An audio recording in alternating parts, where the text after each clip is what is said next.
Welcome to the Wealth Conversation podcast. This podcast is for you if you believe that wealth is so much more than just money. At the Wealth Conversation, we believe that wealth encompasses our physical, spiritual, mental, social, and financial well-being. I'm your host, Tsitsi Mutiti, and I will be having conversations with financial experts and people just like you and me who are on the journey to building lasting generational wealth. If this resonates with you, then I encourage you to hit the subscribe button so you get notifications of when our next episode will go live. For now, let's get into this week's conversation. Welcome back to the Wealth Conversation podcast, and I am so glad to have Sandra Addae back with us for another episode. If you haven't watched the one that we've done previously on toxic positivity, you should watch it. Welcome, Sandra, again. Thank you so much for asking me to come back. I appreciate it. Of course, I had to. And I think you're going to be a permanent feature. We might end up doing this podcast together as a duo. Sandra, for those who haven't met you before on this podcast, please share what you feel we should all know about you and your journey so far. Well, everyone, just so you know, I'm her house girl. I actually am her maid, so I don't know why she's making it. No, I'm joking. No, I am a leadership and empowerment and culture expert. I do leadership coaching for executives and also people that have just started their careers. I love working with apprentices. Prior to that, I worked in the broadcast industry for 13 years. I want to say I've got a doctorate because I think if you've got two masters, can we just put them together and say they're a doctorate? I don't know. I don't have a master's yet. I'm thinking of doing one. But honestly, I would say to you, think very carefully about how much you have energy to study at this time in our lives. Have fun. No, I have an MBA and a master's in executive coaching.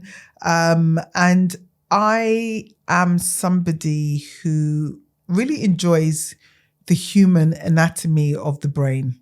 You know, the fact that we make so many decisions, and I think just studying neuroscience, psychology, coaching, NLP, all of the above, it really has allowed me to take a step back out of who I am to be able to pour into those that are not me.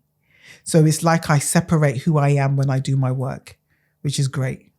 Yeah, I think that's a wonderful skill to have. Often when I'm, coaching or even dealing with clients in my 9-to-5 as an investment manager, you certainly have to have that ability to detach from, whatever they're telling you, but also how it might impact you and any triggers that might come from that. But also with the view to giving them the best advice, the best support that you can possibly give to them. So it's definitely an important skill that I think we should all have, because it comes up when you're in conversations with family and friends, even, giving advice. Yeah, definitely. I just need to take my glasses off. Sorry. It's okay. Simply because the lashes that I've put on for you, it's just making me feel uncomfortable. So I'm like, okay, I can see, don't worry. It's not that I can't. But no,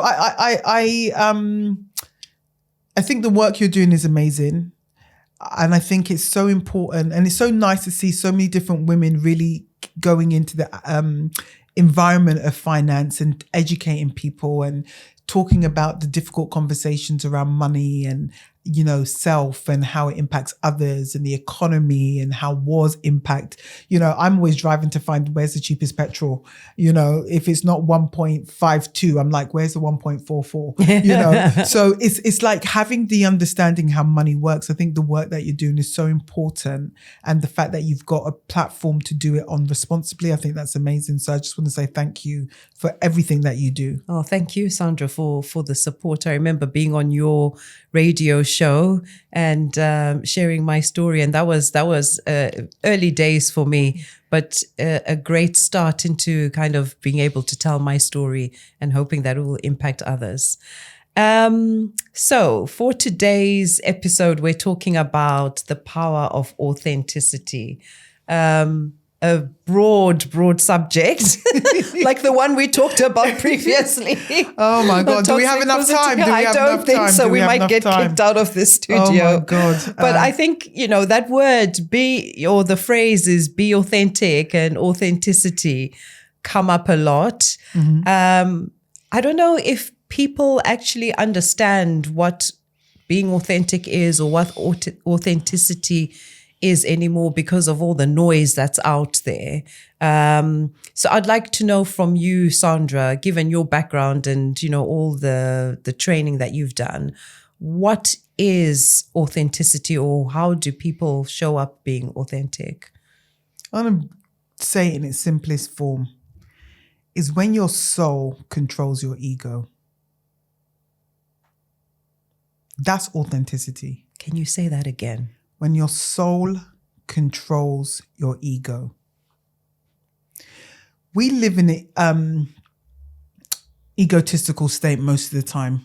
If anyone had the opportunity to watch our last episode or whenever, I was on about toxic positivity, because we're living in our ego state most of the time, we're always doing things that are outside of our intrinsic values. And so to be authentic is to truly be yourself. And what does that actually look like? It's not even a look. It's a feeling. To be yourself, your nervous system needs to be calm. Everything in our bodies, sorry, I keep banging the thing. Everything in our bodies is interrelated, everything. If you haven't read the book, Your Body Keeps the Score, it's not a joke. The type of roles that we do, jobs that we apply for, if we are not careful with what aligns to our values and beliefs, how do we live in authenticity in the role? So being authentic is knowing that you don't have to prove, defend, disagree, or challenge anybody to be yourself. That's authenticity. You can just be, right? And being authentic, let me make it very clear. You are not going to be 100% liked. Those people that somebody said to me, who I think is incredibly toxic, she was a consultant, and she said, you're always trying to be liked. I said, no, I choose to be kind. That's my authentic version of who I am. Kindness is what I lead with. Had an ex-client message me that her company got a budget. My budget, what I offered there, she couldn't afford it. But she said, so I said to her, why did you contact me? I haven't spoken to you in about 8 years. She said, because you taught me how to lead with kindness. So being authentic, I choose to be kind. But one of the things that I realize is that being kind is not a common practice. So when you're kind, you get rejected because people do not see kindness as normality. We normalize toxicity, but we don't normalize healthy relationships. And so I know that kindness is my superpower. I know that I always, literally, been given free flights. I remember I was in Dubai and the guy just said to me, where are you from? I said, my parents from Ghana. He just stopped the clock. He said, you are going to have a free journey to your house. He was like, you're my sister. I'm like, okay, I've just literally stepped in the car.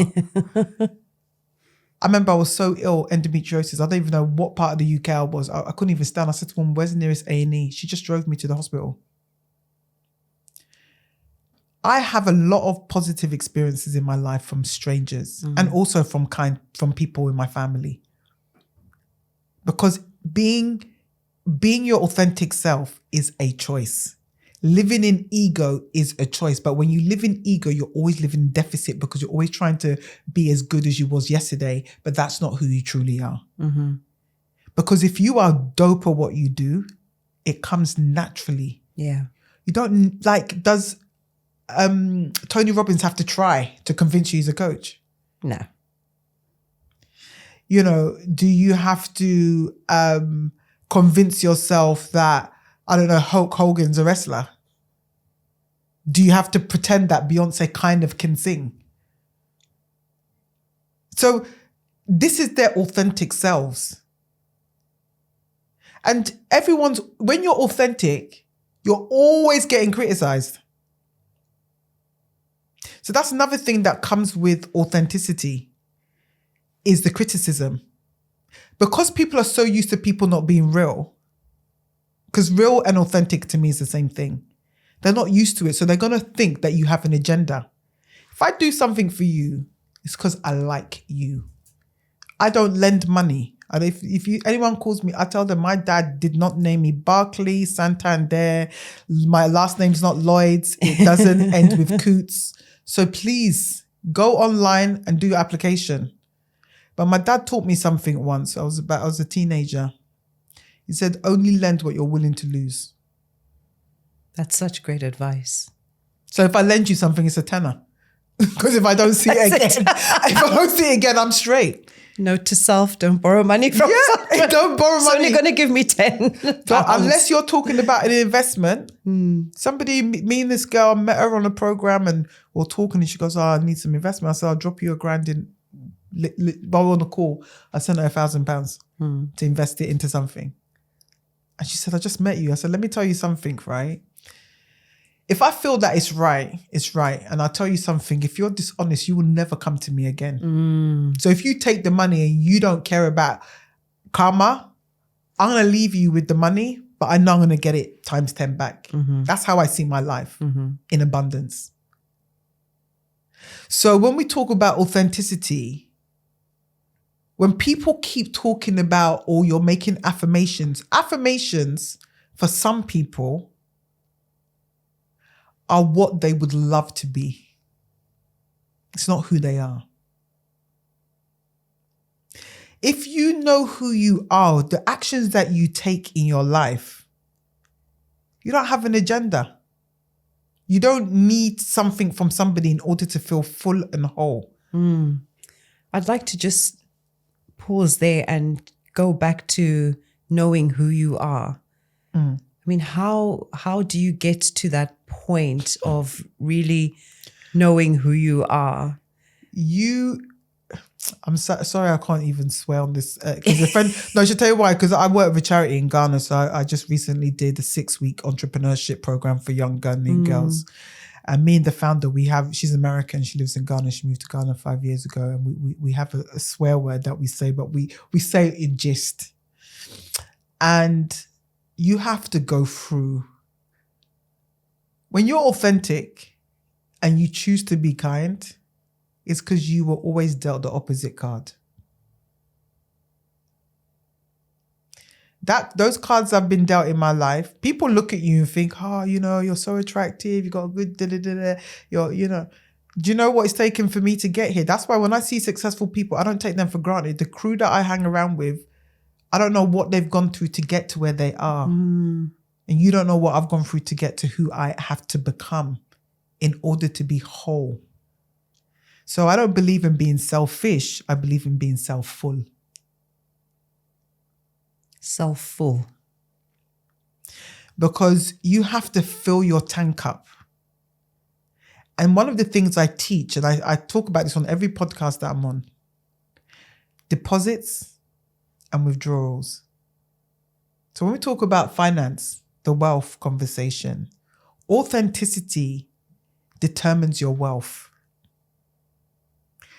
I've said to a few people, I've had a bit of a tricky year last year, and I'm just getting back on my feet, and I'm like, I can't pay for this thing.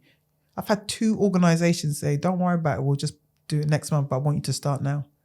That's just me being honest. That yes, I have money, but I didn't budget for this. This project's just come out of nowhere and there's no budget for that. But I will budget it for next month.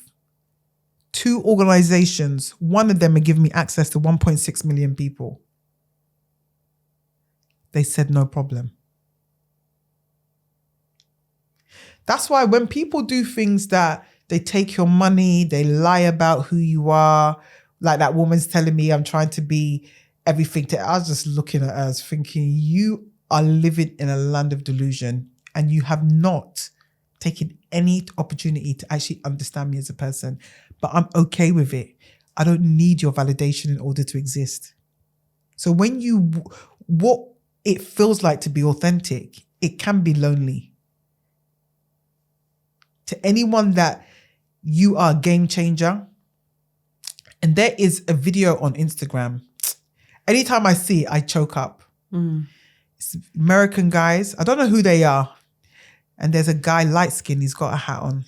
And he says, I can't find any real people. And then he just starts crying.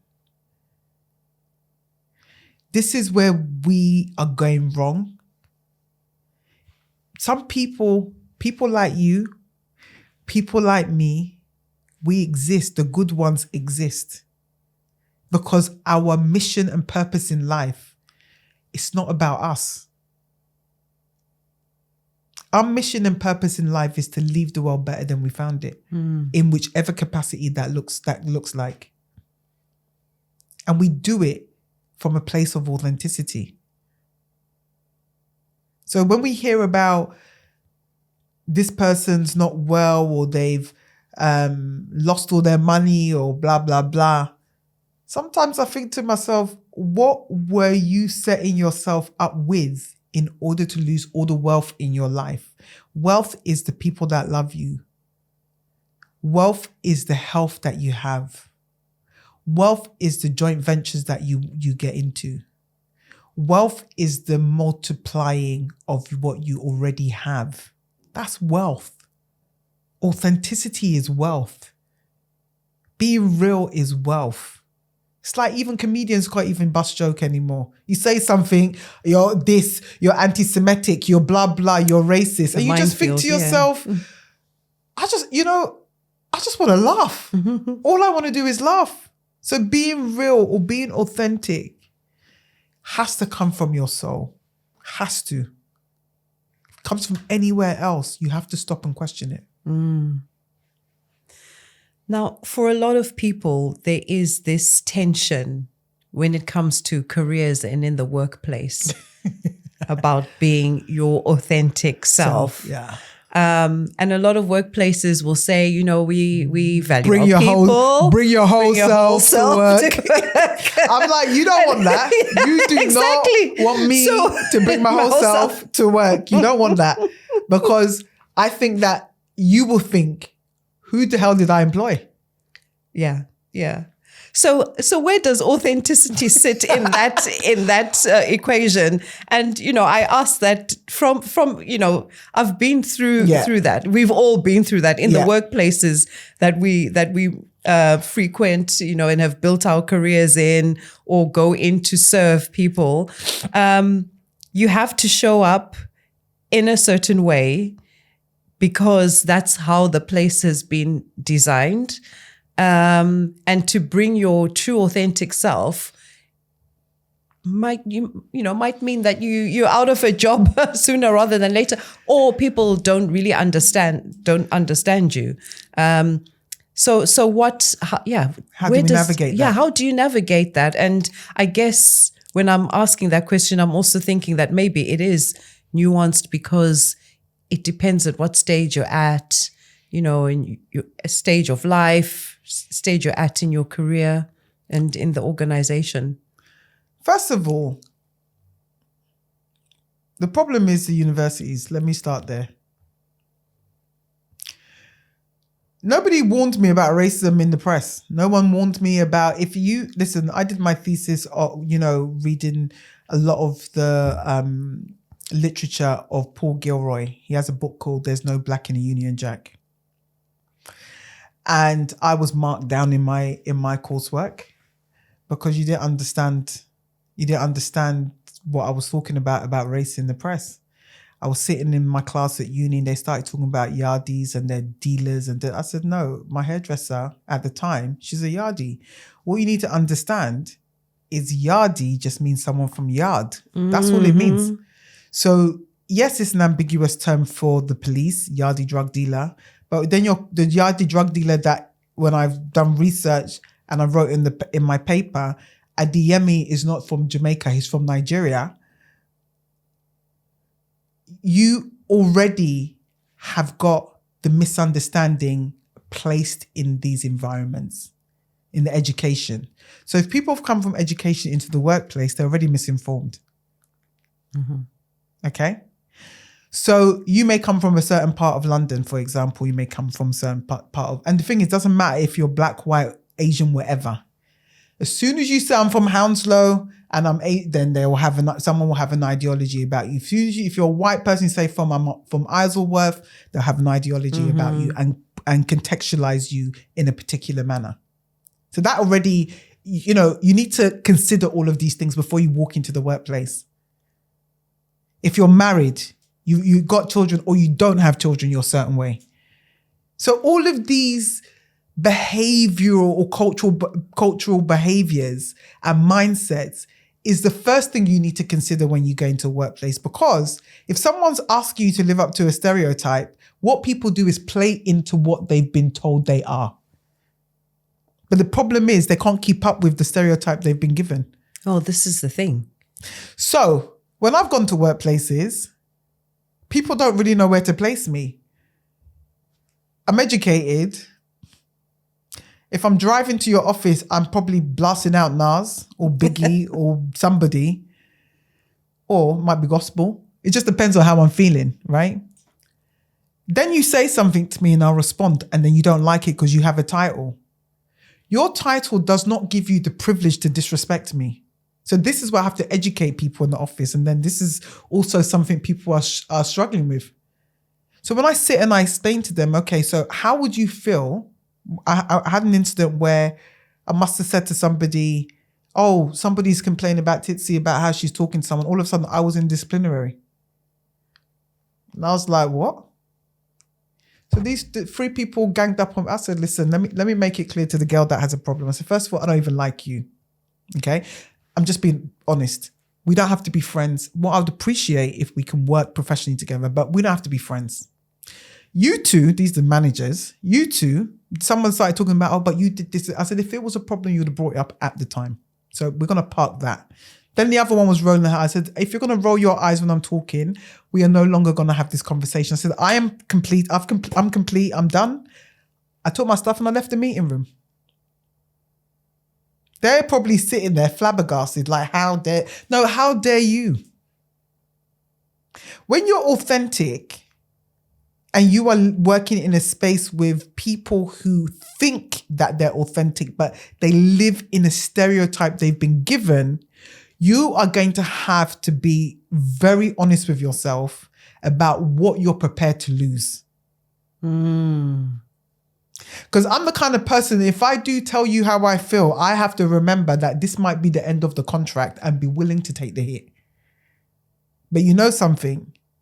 I'm that good that something's going to come. So if you're in the workplace, know who you are, what you stand for. But don't be one of these flip-floppers that today, because someone's standing in front of, oh, yeah, I don't like her either. And then when the person's there, oh, they were talking about you.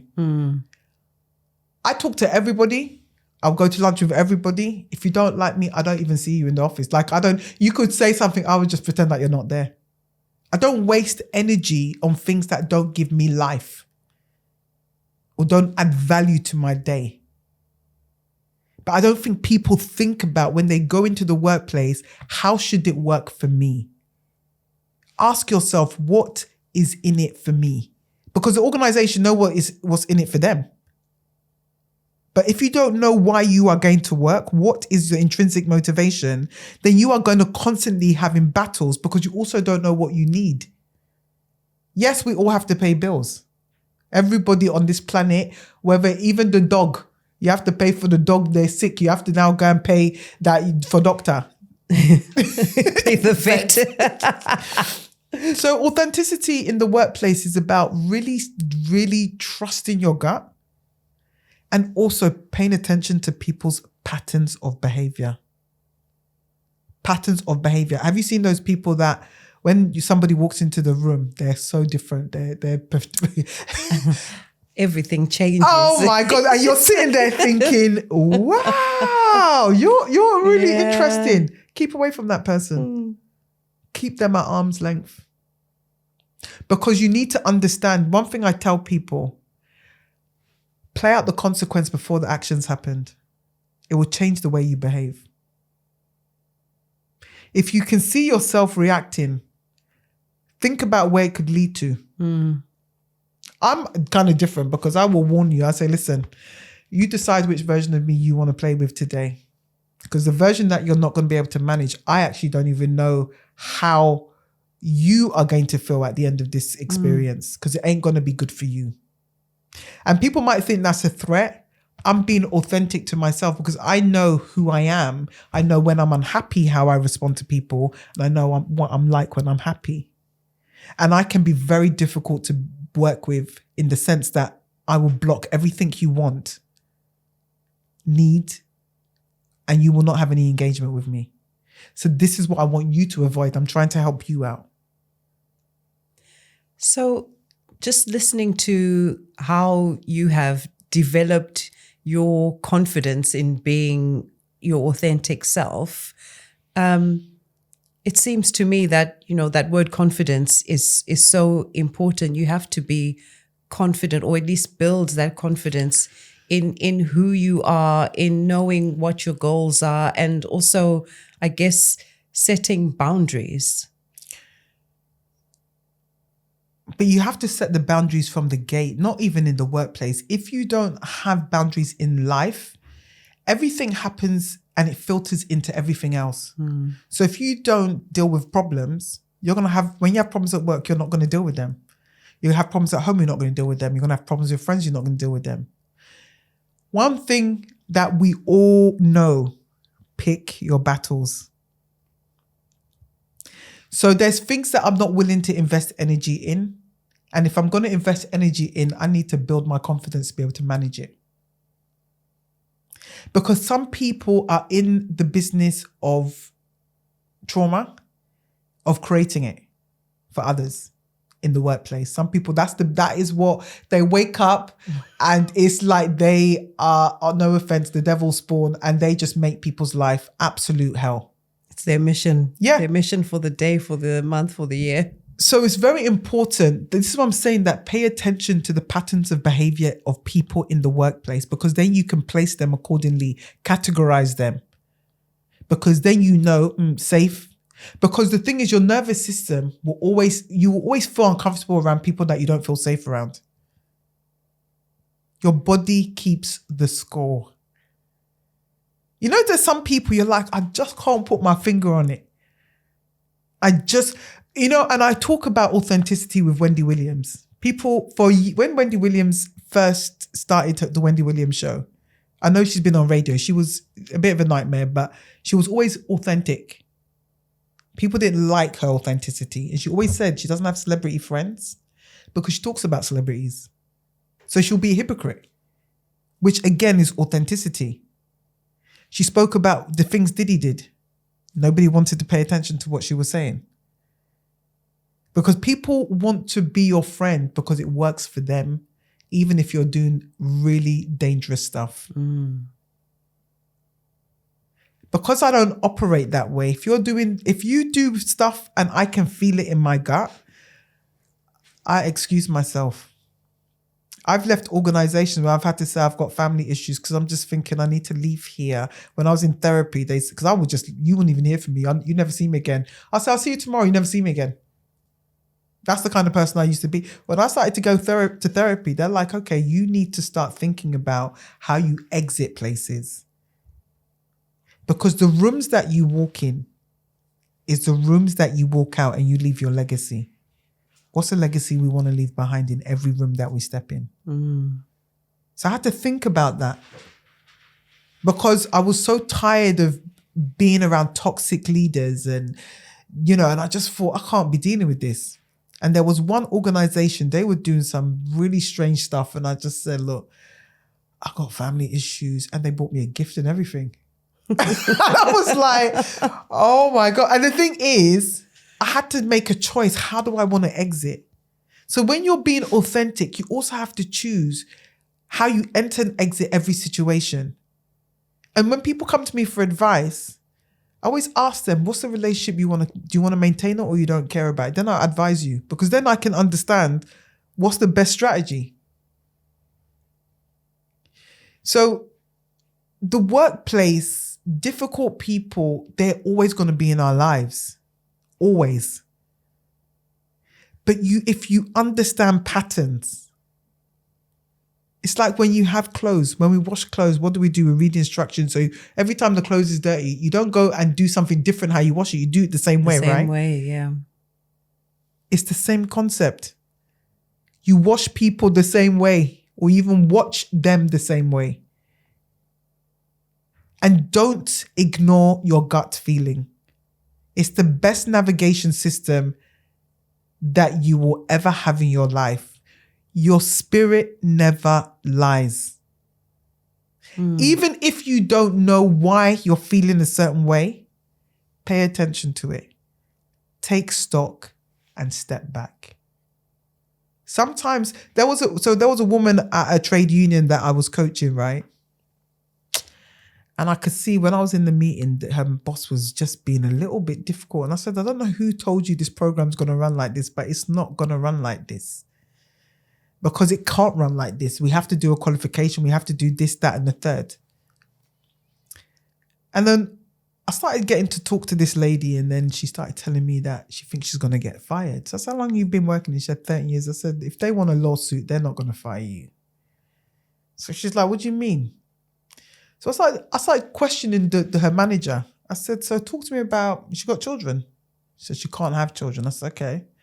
So that's another layer that she actually may put on you because of her personal situation. And I've experienced it myself. So I'm talking from lived experience. I'm not talking out of turn. And I'm not suggesting either. And I want to caveat this, that people that cannot have children are mean. That's not the case. This particular individual was miserable. Her husband controlled what she watched on TV. So the only time she had power was in the workplace. So I always tell people, energy doesn't die, it transfers. She doesn't have power at home. So you know what she's transferring the energy into? Bullying you. So she can feel empowered or confident, which is then imposter syndrome and toxic positivity, right? Because she thinks she's being a good boss. So I said to her, so she must have said, they got a new director. I said, okay, so I'm going to give you the steps, how you need to change this relationship around. I said, you need to get in super early and have a quick chat with your new boss. Let's have a quick chat. And then drop in what happened with this, why you think you're going to get sacked. This woman had told her she was the last person to talk to a colleague who's now putting a complaint about HR. So when she had a conversation with the new director, he said, your name didn't even come up. Okay. So what that woman was doing was intimidating her without her. This is why I tell people, do your investigation. Learn people's behavior and behavioral patterns. She's doing something to make sure she holds you on a leash, but you're not wise enough to question and ask different people about the same thing to make sure that this is not a you problem, it's a her problem. That's why if you're authentic, you will talk to people, but you also have to be strategic. Don't let people bully you. Now, when I called her one time, she said, I'm just getting back from lunch with my cousin. She doesn't even care what's going on in the workplace. So again, being authentic is knowing that you also have power. And not less power, equal power. But the problem that we have in the workplace, just because of titles, people think they're unequal to each other. I keep saying to people, if you cut yourself, I cut myself. We bleed the same. So if you need a kidney and you're the CEO and I'm the cleaner and I'm your match, what are you going to do? You're going to be nice to me, innit? That is so true that, I guess the world has created these hierarchies based on titles, based on how much money you have in the bank, based on, assets, where there's, number of cars parked outside in front of your It's drive. loads. There's It's so loads. many things, number of followers that you have. But at the end of the day, we're all the same human beings. We're all people. And it's important to bring things back to basic. And that's where you've touched on it so many times as you've been talking, but that's where trusting our gut, trusting our instinct, trusting that, that spirit that says, or that voice in your head that says, just watch out here, or this is definitely how you should show up. Because I think a lot of times I've experienced it when I'm especially being put in front of a group to speak, for example. That's an easy example to use, where I've decided what I'm going to say. It's practiced, been practicing, worked on everything. And then I start second guessing myself. Something in my head is like, no, don't do it like this. Don't, they're not going to understand. What is that though? Why do you feel that way? This is the question that I have for myself. Why do I feel that way? And I feel it's because I am trying to make things easier for who? The other people. And potentially not myself. And I can guarantee you, during the talk that you're having it in a conflict during the entire process, saying, "Oh, that didn't sound good. Oh, that 100%, I don't know if they respond." Yes. I don't know. That's what happens when you're being inauthentic. Let me tell you something about authenticity. You have an unbiased approach to life when you're authentic. If you're not authentic, if you said to me, even during this video, you got something here. And I'm like, but if you said it to me and I'm not authentic, I'll be defensive. Like, why are you trying to embarrass me on the show? Like, do you get what I'm saying? Yeah. So you have to understand, authenticity is about flexibility, adaptability. It's something called unbiased processing. When you're authentic, you have a level of processing that's unbiased. So if you're complaining about your husband and he's complaining about you, I would sit and listen to you both. And I said, I completely understand what you're saying, but have you considered X? And I'll also say to you, I understand what you're saying, but have you considered Y? But also, have you both spoken to each other about the same thing? Because sometimes people complain to me and I said, I can't do anything about it. You need to talk to the person that you're complaining about. And they're like, I know, but they never do. But that's a confidence thing. And I've worked with people, like I've worked with a lot of law enforcement and ex-law enforcement people, right? And I will say, so what's your feedback on me? They're like, you're amazing. I don't mince my words. I come in and if I'm coming to coach or work or deal with you, I'll tell you, listen, drama, backbiting, all that, I'm not interested. If you want me to deliver, I believe in working at high optimized way of working. You have to think about high performance mentality, and you also have to think about how we support each other in the process. That's how I work. I worked with a utilities company doing leadership training in Scotland. Do you know how many people were crying? The leaders that were talking about the abuse their families they experienced from their parents, when they even said, my parents are dead now and I'm okay with life. Like, there's people that telling me they had abject poverty in Scotland. I remember I came and I told my dad, I said, you know what's funny? They're living the same experiences as a lot of people that don't look like them, but everybody, because racism, for example, is a social construct, we are making so many assumptions rather than actually get to know and talk to people and learn of their experience to understand they're struggling just like me and you. Yeah. And to be authentic and to say in a room, those people that were talking about their abuse in relationships, we got a standing ovation for the training that we delivered. They That's gave amazing. us gifts. I almost started crying because I was like, when you, and I would coach people during their breaks, but when you hold space for people, that's where you can allow people to be authentic. You hold space. And if you ask someone how they are, don't say it because it sounds good. If you don't mean it, don't say it. When I ask people how are you? If it means that you're going to start crying and you're going to be talking for 45 minutes about what's going wrong, I'm going to hold the space for you. Because no one's listened to you. That's why there's so much in there. I think that question, how are you, is so, we take it for granted. Yeah. And even myself, I put my hands up. You know, someone says, "How are you?" "Oh, I'm fine." No, me. You say, I'm not. Listen, it ain't a good day. Like, yeah. And the thing is, as women, right, our estrogen lowers and our progesterone's literally in the toilet. Yeah. If you don't know what that is, please Google it. Right, Google it. And I have endometriosis, so there's times I get into such a negative cycle, and I can't do my podcast. I can't deliver on my work. I can't. And I tell people, and I don't. Sometimes I think I'm whinging too much, but you know what? I know I'm not a born whinger. I just know my hormonal levels changed. And sometimes it's like when people say, "Oh, you know." It's funny because American men say to me, "I don't understand why people, what's wrong with UK guys? Why are you single?" I'm like, that's the $1 million question. But at the same time, if you are real, and I'm going to talk to the camera, if you're real and you're single and you have a healthy mindset, contact the Wealth Conversation, contact Tsitsi. And I'll tell you why. You see, when you're authentic, you are willing to do the work on yourself. You question yourself. You put your hand up. You tell on yourself in this podcast. Do you know how healthy that is?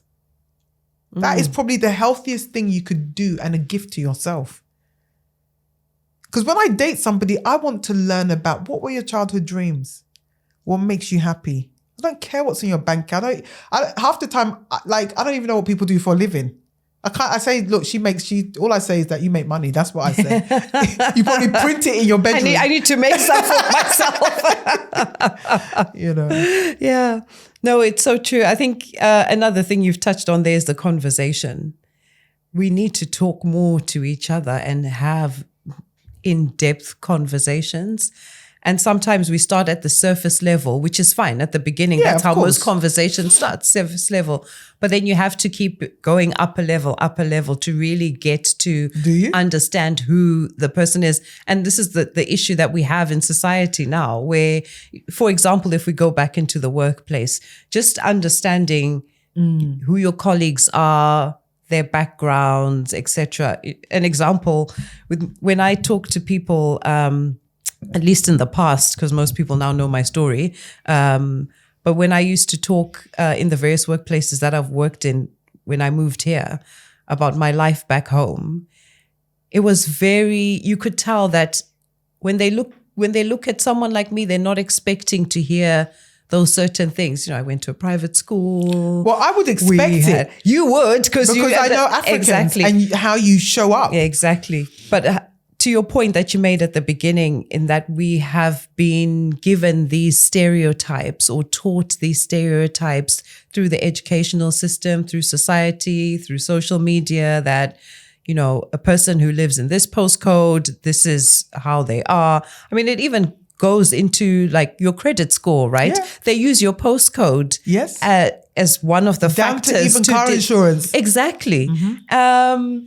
And so it's embedded in everything that the fabric of British culture. Yeah, exactly. And who people then perceive us to be. So there is this constant tension around, you know, this is who I am, but this is what everyone else is saying about me. And even people who don't know me, this is what a computer is saying about me. And you're trying to constantly fight that or correct it. And it can be quite tiring. It is. It's quite draining. You know, it impacts even our health, right? Oh, absolutely. Absolutely. Look, I am not going to sit here and say I haven't tried to fit in some workplaces, but after a while I'm like, sod this. You know, and then I worked for myself for 12 years in the UK. I was living, and I just got to a point where I'm like, and the thing is, people would say, oh, the client loves you. Can you go back? I'm like, I didn't like them though. I didn't like them. I don't think they're good people. I don't think they're honest. I don't want to work in that kind of environment. It's toxic. It's unhealthy. But they're like, but they loved you. I'm like, but that's not the point. Yeah.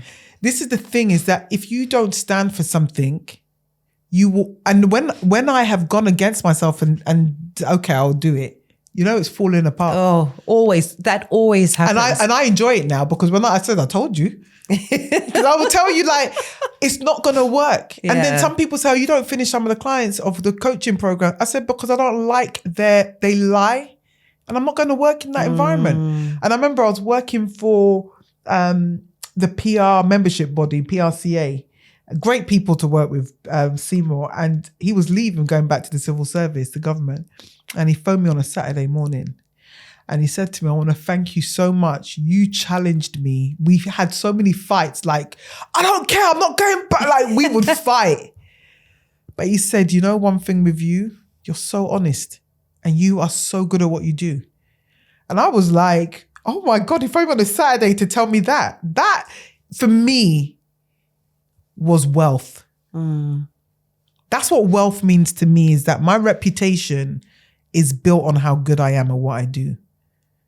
Not built on how many friends I've got or who I know. And the funny thing is, I will go somewhere and people do not know who I know. And then when they see me in a room with people, they're like, well, they'll find I'm related to. I went to a party, someone said, is that your cousin? I said, yeah. Oh my God, he's in all the Ghanaian magazines. I said, yeah, but I don't really care. Because I don't go to these kind of Ghanaian, but I'm not interested. You can be the solicit, whatever they call it, solicit when you're famous and you go out and you're, begins with S. I can't pronounce the word. Okay, now I've lost it. I don't know. Oh, okay. Socialite. Okay. Yeah, sorry. I thought you were going down the legal. Like, no. Yeah, He's a socialite. Yes. He is a very, very popular socialite. Always looks amazing. But I'm just not that person. I don't need validation. I don't want you to like me. Because one of the things in the Middle East, right? When I do things, when I bought my first car out there in Bahrain, it was a 7-seater 4x4 because I saw the amount of accidents. I'm like, I need to drive a bus. That's the first thing that came into my mind. So I bought a massive Toyota Fortuner, massive. It was such a fun drive. But the first time it was a bit scary because you really don't know how big the car is. Yeah, they're massive. And then I moved to Dubai and then I shipped the car over. And then I just felt under so much pressure driving in Dubai because everything is it's double the speed of Bahrain. Bahrain's like going to Wales. London, it's like Dubai's like London on steroids. Okay. Right? And so I sold my car, took the train for about a year because I lived right outside just before the train opened, I saw they was building it. So I was like, okay, just take taxis until the train, but then it was too hot to walk. So then you think you got to get a car again. But when I bought a new car, see, I'm stingy, so I always look for a sale. So I went to the Mercedes showroom because I always drove Mercedes in London just because I had an accident and that car literally almost saved my life. Okay. That's how I look at it, is safety first. So I went to Mercedes showroom and I saw the E250 and I test drove it. And I said, when you sell it, can I buy this one? Because it was on sale. Listen, if you're going to give me discount, I'm not buying it at full price. It's what, 7,000 kilometers on it. I'll take it. But the reason I bought it is because it protects you from unwanted attention. Because people don't know who you are because they're judging you based on the material things you got. So if I bought something that just people will leave me alone, they don't know if I'm married to a certain type of person, they don't know. So you do think I did things in the Middle East to protect myself as a single woman. And also being black wasn't the easiest thing out there. So when people, as I say, when people are going there, they need to know that I was one of the few people that paved the way for you to be accepted in that environment. Because there were situations that happened out there that the police had to get involved. Wow. It was in my favor because also they find out where you're working or your title. You know, like Africa, they're bowing to you, making you cups of tea and then telling you, Madame, please come and take a seat. I missed I know, right? It's funny, when I came back to the UK. Whose daughter? I know, right? When I came back to the UK and I'm like, valet? They're like, no, you got to park your own car. Exactly, listen. Listen, the Middle East, right? I have to give it up to the Middle East. The Middle Eastern women, they're so beautiful. And Iraqi people, for me, they were the first people that welcomed me authentically into their home. The way they fed me, honestly, you need to go on a diet after 3 months. Because the Middle Eastern food, like, you will eat all the time. I'm talking about authentic Middle Eastern food. I'm not talking about going for brunch and all that nonsense and drinking. But the authenticity, when I travel, I always go to the authentic parts of a country. In Bahrain, I took all my staff, we would go for lunch together. Everyone gets in the cars, like 8 cars. We go to the food court, we will sit down and we talk and we catch joke. You know, that's how it was. It was like being around really nice people. People invite you to their homes. I've been to so many weddings, all women weddings. And I mean, the Arab women, man, they are, oh my God, when I mean gorgeous. I even learned how to thread my top lip. It took us about an hour. I was in tears for half of it. But I was like, I actually wanted to fit into the Arab culture because it's so rich. And the thing about Arabs, I have to say, they're very authentic. Yes, okay, a lot of the spending can be a bit excessive, but I think that's a global thing. You know, living in the world and being gone to Ghana, you go to the US. How many people in the Western world have unfortunately become bankrupt because they've just overspent? Yeah. So authenticity is such a beautiful thing, is being invited into people's homes, learning the language. When I say like sabah al khair, like people are like, oh, you speak Arabic? I'm like, shlonak, shakbarik. They're like, I'm like, but it's so nice to be able to communicate with them in their own language. Do you know how beautiful that is when people feel like you're making the effort to get to know them. Yeah. And that's authenticity. It's not always about you. It's like if someone shares a story with you, or you share a story with someone rather, you know what I find people do? They listen to respond. They don't listen to hear. Because they're willing to, you will tell me, oh, me and my husband just bought a car. Oh, me and my husband just bought a car. No, but it's not about you. So when people sometimes tell me this happened to them, I'm like, oh, in my mind, I'm like, oh, I experienced the same thing. But I don't say anything because I'm holding space for them. Yeah, yeah. It's such an important thing to do and such a great skill to have if you can do that. Because more often than not, that person will return the favor, and it just helps to build that better understanding of each other. It really does. Again, Sandra, we could go on and on and on. It's I do love this topic because I feel like at every stage of anyone's life, you're getting closer and closer to being your true authentic self. I personally feel it does come with age because we're all learning. Absolutely. But when you get to that part where you're so well rooted in yourself, you are so confident in yourself, that for me is the time when all doors open. Because people know who you are. They know that if I get in touch with Sandra and say, Sandra, can you do this for us? This is exactly how it's going to be done. There are no questions. And that is something that money can't buy. You can't pretend to be the type of person that people need you to be. You just have to be. And so I think authenticity is so, so, so powerful and something that we should strive for. If anything, I feel like when one is their true authentic self, then true wealth does start flowing in terms of opportunities, in terms of the people that want to be around you, in terms of what you can do for others. The one thing I was saying, a friend of mine in the Netherlands, the one beautiful thing about living abroad is that you really start realizing there's so many people like you in different parts of the world, connect with them. But she said to me, and I've carried this with me for the last 6 years, you should be happy with or without money, because that's when you're really authentic. 100%. I love that. I really, really love that. Sandra, what is the one wealth conversation question that you would like people to have? Or should I say rather, what is the one wealth conversation you would like people to have around authenticity? How much does your authenticity cost?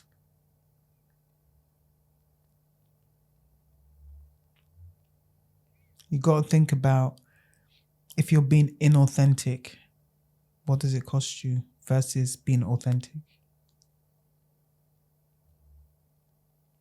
That is probably the best question I've ever had on this podcast.